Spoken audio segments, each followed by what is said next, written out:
Everybody, good morning and welcome to my Melanie Mitro page. This is Melanie Mitro and it is Business Tip Tuesday. It is 10 a.m. on January 10th and I am excited to bring you guys a Business Tip Tuesday that I think is really going to be beneficial for you guys and helping you to really just help you reach your goals in 2017, to help you brand yourself, to help you set yourself apart from the rest. So I hope that this topic really speaks to you today.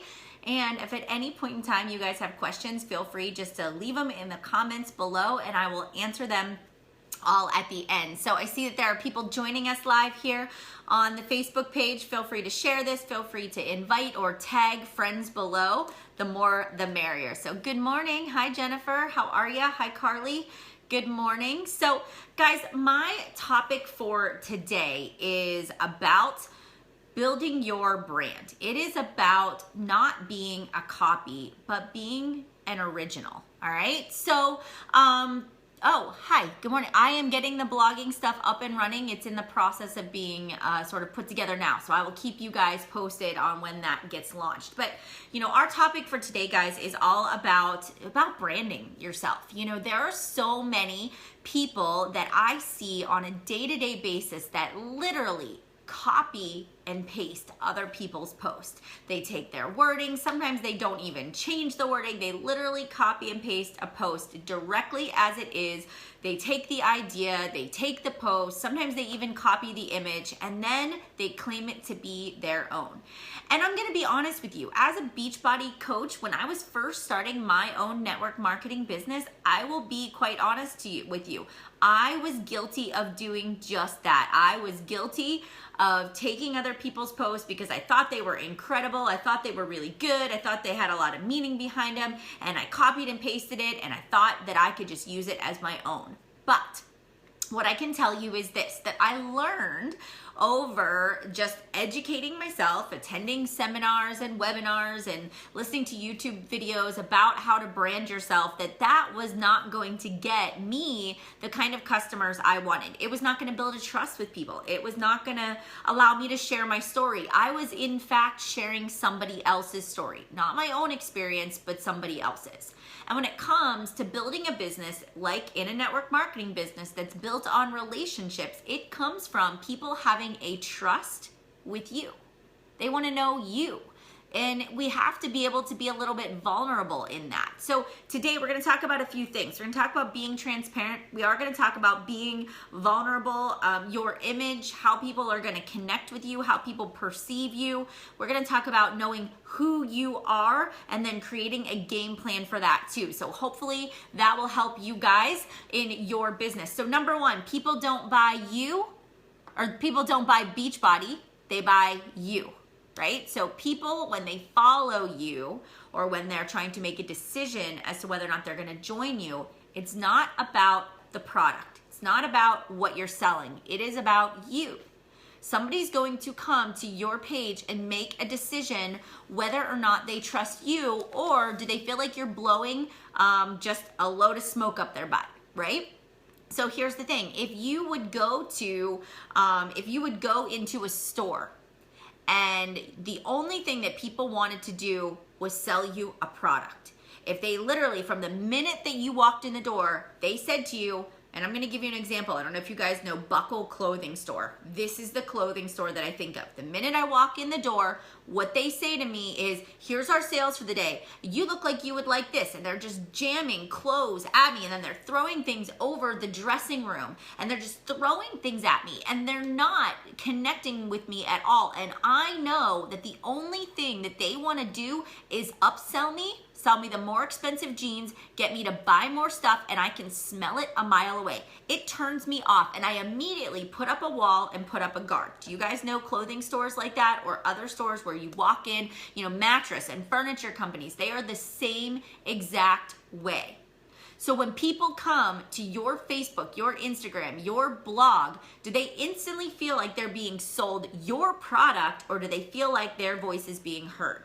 So one thing that I think about is when people come to my page, or when I start to have a conversation with people, I want them to know that they are most important. So if I were to walk into Buckle and somebody said to me, hey, what are you shopping for today?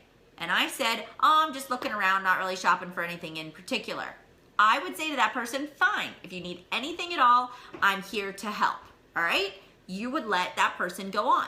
But if I walked into the store, for example, when I walk into Nordstroms, they'll say to me, is there anything I can help you with? And I would say, I'm looking for a dress for an event this weekend. They would instantly say to me, what kind of dress are you looking for? What is your style? Do you like fit and flare? Do you want something sparkly? Do you want a cocktail dress? Do you want a pantsuit? They're gonna ask me questions. Or if I walked into a different store, they would just say, there's the dresses, or here's the dresses, or, they're gonna find out my style. They're gonna take time. They're gonna ask questions. Are you more conservative? Do you want something risky? Do you want something low cut? Do you want something that's covered up, off the shoulder? Same thing with your business. When somebody says, I'm interested in your product, are you taking the time to ask them what it is that they want, what it is that they need, all right? And it's gonna be the same thing with your storefront on social media. So you wanna say to yourself, am I gonna be the Buckle or am I gonna be the Nordstroms? Are people gonna come to my site and feel like they are gonna get excellent customer service and personalized experience? Are they gonna feel like the only thing that they're coming to your site for is to be sold a product? You can do this right now. You can go to your Facebook page and you can say, am I pushing a product or am I selling a lifestyle? Am I pushing a product or am I sharing who I am? So that is number one. You have to know who you are in this business, right? The second thing is you've got to clearly define who you are. So each of us are different. We have strengths and we have weaknesses that set us apart from the rest. So I know for me that I love clean eating. That is my thing. It's not everybody's thing, but it's my thing. When people go to my site, they're gonna see clean eating. They also know that I love fitness. I love working out. I am consistent with my workouts. I love to meal plan. That is a part of who I am. If you live your life day by day and you hate meal planning, do not make a meal plan. Do not post about weekly meal plans. You talk about how you live your life by the seat of your pants. If you don't like clean eating, but you're vegan or you're paleo or you follow a different specific set of principles, don't copy me because it's worked for me. You have to embrace who you are, because otherwise you're trying to force yourself into being somebody that you are not. Does that make sense? All right. So what you want to do is you want to start to list out, as Melanie Mitro or as Mari, who am I? And I make a list. These are the things that I like, right? These are the things I'm good at. I am good at prepping snacks. I am good at prepping clean meals. I'm good at taking recipes and turning them into healthier ones. That is me. I am good at motivating people. I'm good at getting people out of bed in the morning. Maybe you're the opposite. Maybe you're the after work person. Maybe you're the person that travels all the time for your job. Maybe you've got 6 kids and you homeschool and you talk about just making life work. Maybe you're a hot mess. Maybe you're very organized. Maybe you're clean and you just have a system down for things, right? Everybody is different. What makes you you? You have kids. Do you have dogs? Do you have cats? What are the things that are around you? Where do you live? What kind of car do you drive? What kind of clothes do you purchase? Do you like to shop? Do you like to organize? Or do you hate going to the mall? Like, these are part of your brand. These are what make you you.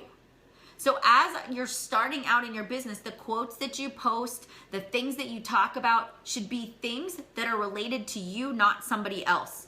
Also, if you don't really care about cooking these big elaborate meals, you're not gonna talk about these big in-depth recipes. You're gonna talk about how you make 7 pieces of grilled chicken, how you use steamer bags of vegetables, how you bake 7 sweet potatoes, and you eat the same freaking thing every single night for dinner.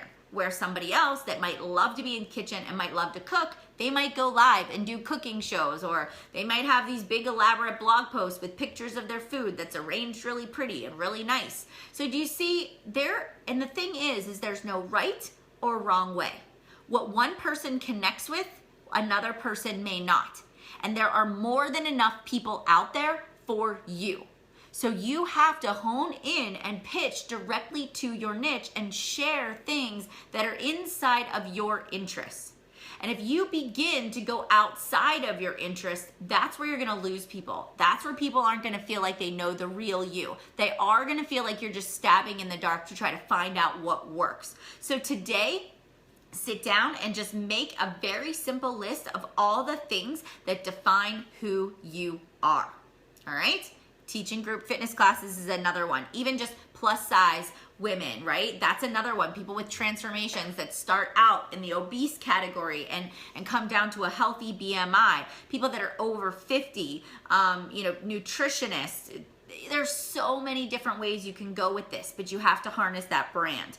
All right, so how do other people perceive you? Do you know how people perceive you? Do you know? Maybe you need to ask people. Maybe you need to ask your friends and family and maybe do a survey of, when you come to my page, how do you perceive me? What are the things you notice about me? What do I love? Where do I like to spend my time? Am I funny? Am I serious? Am I organized? Am I a hot mess? Right? What are the things that stand out about me to you? Find out what it is people like about you and why they come back for more. I think once you know that and you ask people why they come back and follow you, then you know what your market is. And then you know, okay, I've got to make sure that I'm posting about those things each and every day. All right, the next thing is this. We have to create original content. So now that we know who we are, now that we know our brand, we kind of identify ourselves by 5 to 6 different things. You have your story. And you have to say to yourself, what is my story? I don't want to be Melanie Mitro's story, but I want to be my story. And I think sometimes we follow these other top leaders, these other top, successful people out there in the world that are on social media, and we begin to become like a chameleon.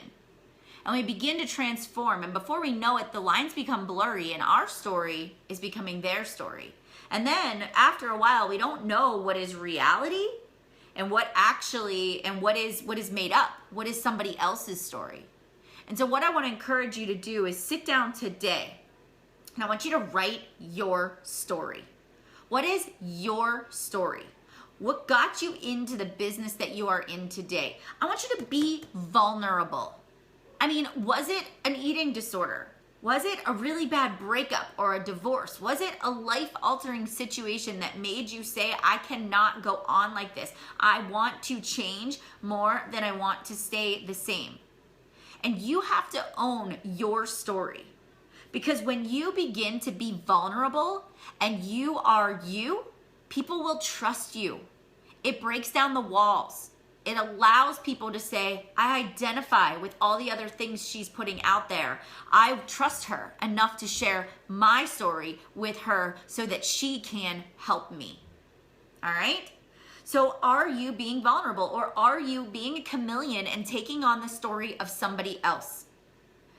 Also, you have to be transparent all the time. You're vulnerable, but you're transparent. If you paint a picture of being perfect, of always having it together, of always having your hair and makeup done and wearing the perfect outfits in your house, and you only take pictures when you're in perfect condition, that is not realistic. That is not real life. People can't relate to that. And I've made that mistake because when I was starting out, I never wanted to talk about the cheat meals or the extra glasses of wine that I had or the missed workouts. And I would sugarcoat it and I would ignore that it ever happened, and I would make up stuff. But you know what ended up happening is that my challengers began to tell me, I can't relate to that, Melanie. I'm not perfect like you. I don't know how you do it, but this isn't for me. I can't be a part of your groups anymore. And then I got to thinking, well, I'm not being vulnerable. I'm not being transparent with them.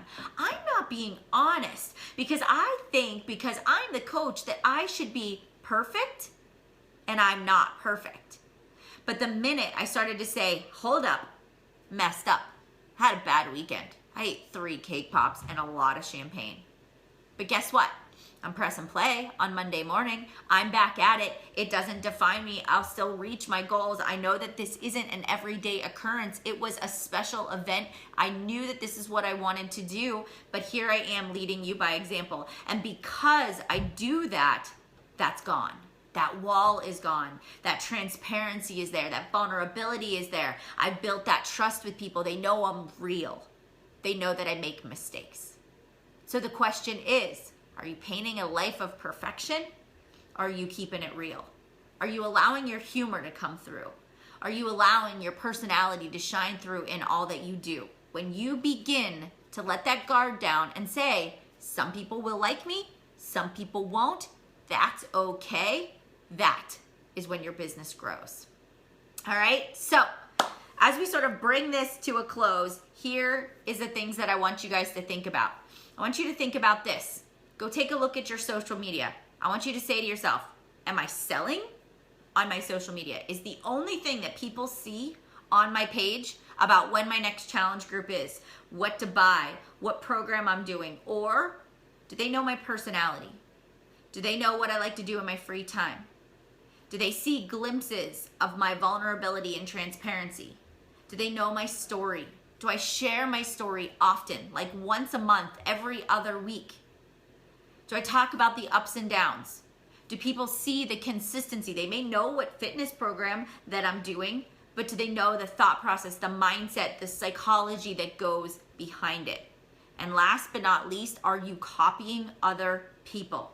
Are you assuming the role of somebody else because you don't know what your voice is?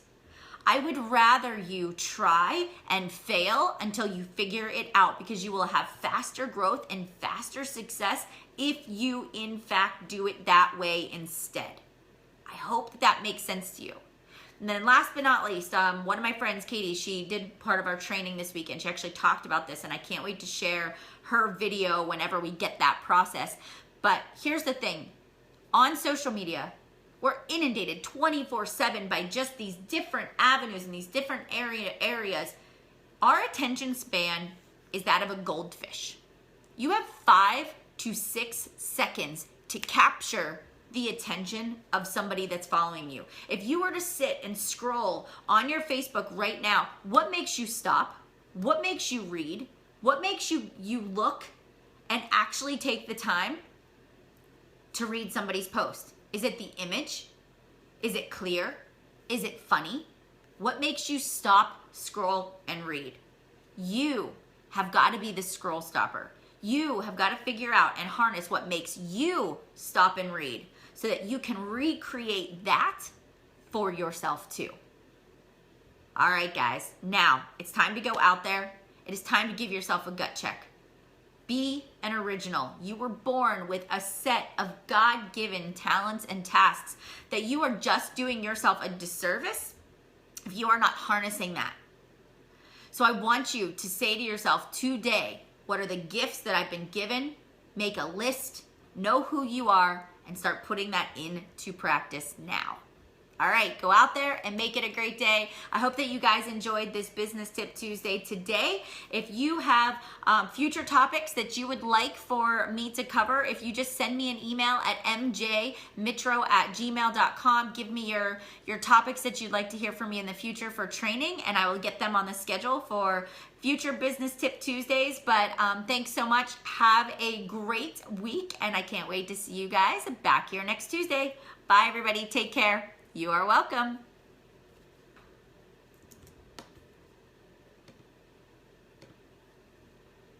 You're welcome.